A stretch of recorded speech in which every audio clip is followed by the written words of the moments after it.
Hey everyone, it's Nick and Leonidas Jerusalem with the Jerusalem's Happy Home Team with a look at what is happening in the Seattle real estate market on November 25th, 2020. It's the day before Thanksgiving, so I got my UW sweatshirt on, which usually would mean there's Apple Cup, except for the Cougs cooped it before we could even have an Apple Cup. So typical.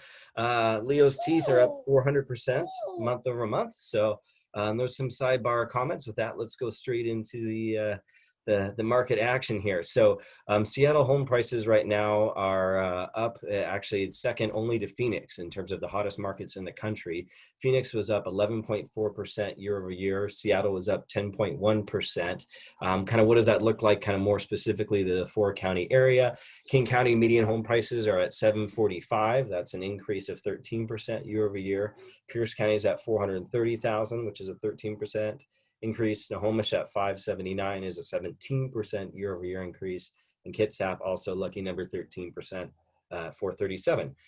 So mortgage rates right now are holding steady at record all-time lows, and at 2.72% for the nationwide average. So if you're in the mid to low 3% range, you probably should look at refinancing. We just refinanced in April and are already refinancing again. Rates are just crazy low. Even investment properties, you can be getting into the mid 3% range. So definitely look at all your investments to make sure you can take advantage of saving some money right now. New COVID rules and restrictions. So open houses had just been allowed again starting on October 6th after previously been in kind of under lockdown.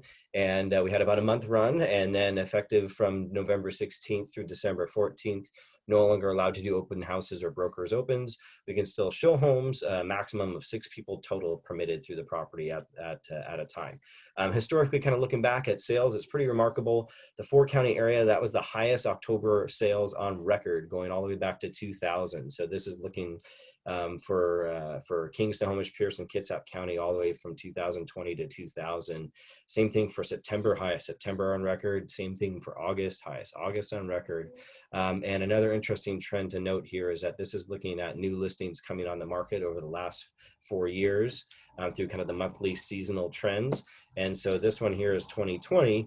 We can see that we actually had this unusual trend of more listings coming on the market through the summertime, and usually that would start to trail off. And a lot of that, I think, is attributed to the fact that we have this really undersupply of inventory, and also a couple months where basically nothing was being listed when COVID first came out. Kind of another nerding out on stats and a deeper dive. This is looking at King County for single family homes over the last 18 months or so. And so we can see, new listings are up 28% year over year, but pending sales are up 29%. So the demand's keeping up with the supply, even though it's kind of unusually high for this time of year. Days on market's 20 days on average, and your average list to sales price is 101%.